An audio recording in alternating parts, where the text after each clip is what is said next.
Саламатсыздар оқушылар. Бүгінгі тақырып электр энергиясы қайдан алынады және электр құбылысы. Оқушылар, мынандай сұрақ қоям, жауап беріп көріңіздер. Үйінде қандай электр құралдары бар? Олар жұмыс істеу үшін не керек? Электр құралдары іске қосылу үшін не істеу керек? Қане? Электр энергиясын электр энергия көздерінен алады екенбіз. Мына суреттерге назар аударайық.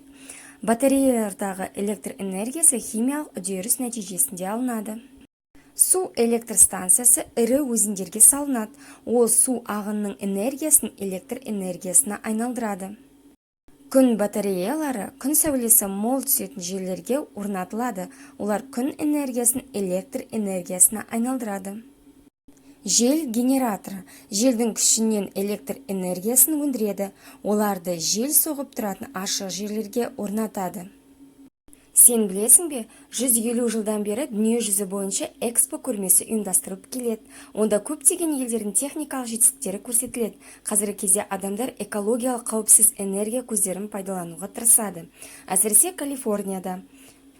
Естеріңізге түсіріңіздер, 2017 жылы Астана қаласында халықаралық экспо көрмесі өткен. Қазіргі Нұр-Сұлтан қаласы болашақтың энергиясы тақырыбында өтті. Ал сол сөз болашақ энергия деп отырғанымыз мүлдем таусылмайтын энергияны айтамыз. Мүлдем таусылмайтын энергия болуы мүмкін бе? Әрине, жаңағы айтқан су, жел, күн энергиясы таусылмайтын табиғи ресурстар. Енді оқушылар, осы орайда мына сұраққа жауап беріңіздер. Электр энергиясы көздері қандай зиян келтіреді? Электр көздерінің қайсысы қауіпсіз? Ойыңды түсіндір. Енді электр құбылысын қарастырайық. Оқушылар, жануарлар да электр зарядын шығарады. Қане таныс болайық. Жайынның электр зарядын шығаратын мүшелері денесінің бойында орналасқан. Семсер балық Амазонка өзенінің тұщы суында тіршілік ететін балық. Ол әлсіз электр зарядын шығаратын балықтарға жатады. Тропиктік Америка өзендерінде тіршілік ететін жылан балық ең күшті электр зарядын шығаратын балық. Ол адам өмірі үшін өте қауіпті. Тұмсықты балық, тұщы су балығы, ол Африканың лай суларында тіршілік етеді.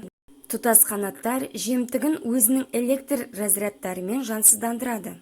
Электр зарядын шығаратын жануарлармен таныс болдық. Енді тағы да басқа құбылыстармен танысайық. Күн күркіреуі және найзағай. Ерте заманда адамдар найзағайды айрықша құбылыс санап, одан үрейленген. Себебі оның қалай пайда болатынын білмеген. Электр құбылысының пайдасы да зияны да бар. Қауіпті табиғи құбылыстың бірі найзағай. Аспанда қара бұлт жапқан кезде онда электр разряды шоғырланады. Оның разрядталуынан найзағай пайда болады. Ол гурт тудыруы мүмкін. Найзағай үнемі биік заттарға түседі. Мысалы, ол айдаладағы жалғыз өсіп тұрған ағашқа түсуі мүмкін. Сондықтан күн күркіреп жауын жауғанда ағаштың жанында тұруға болмайды. Бүгінгі сабақтың кері байланысы ретінде тақырып бойынша нені есіңе сақтадың, соны дәптерге жазып шық. Назарларыңызға рахмет, сіздерге сәттілік.